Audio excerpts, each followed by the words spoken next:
Our first lesson is from the prophet Amos. This is what the Lord God showed me, a basket of summer fruit. And God said, Amos, what do you see? And I said, a basket of summer fruit.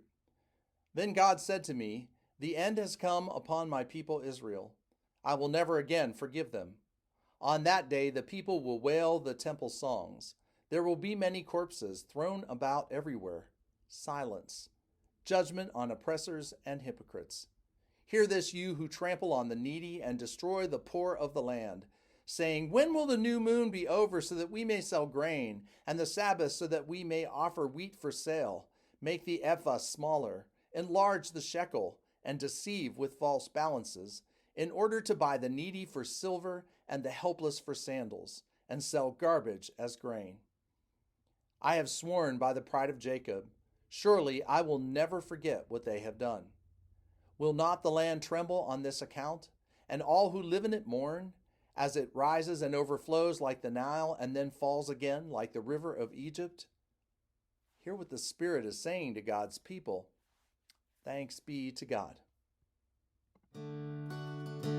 How beautiful, how wonderful it is for us to live as one. Wow, how beautiful and delightful it is for God's children to sit down together as one. How precious and sweet it is for them to get along. How beautiful, how wonderful it is for us to live as one. It's like fragrant oil that anoints the head and flows down the body, bringing holiness and blessing to everyone. It's as sweet as spring rain that begins on the mountain peaks and trickles down to nourish the valleys below. God's grace and blessing begin here, offering life everlasting, fresh and robust.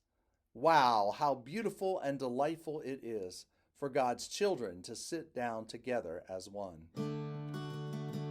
How beautiful, how wonderful it is for us to live as one.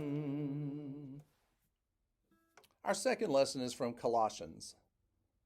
The Son is the image of the invisible God, the one who is first over all creation, because all things were created by him, both in the heavens and on the earth, the things that are visible and the things that are invisible. Whether they are thrones or powers or rulers or authorities, all things were created through him and for him. Christ existed before all things, and all things are held together in him.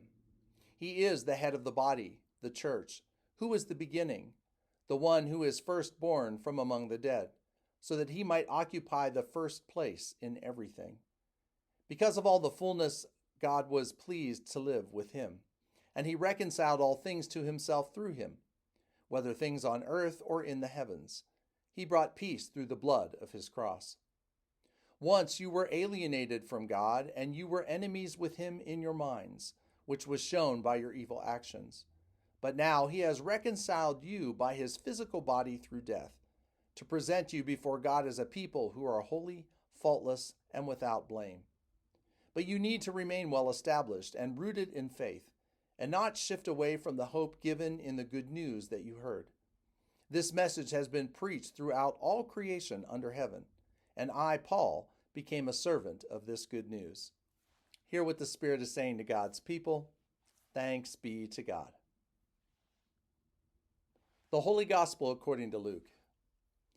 Now as they went on their way, Jesus entered a certain village where a woman named Martha welcomed him. She had a sister named Mary, who sat at Jesus' feet and listened to what he was saying. But Martha was distracted by her many tasks, so she came to him and asked, Lord, do you not care that my sister has left me to do all the work by myself? Tell her then to help me. But the Lord answered her, Martha, Martha, you are worried and distracted by many things, but few things are needed. Indeed, only one. Mary has chosen the better part, which will not be taken away from her. The Gospel of the Lord. Praise to you, O Christ.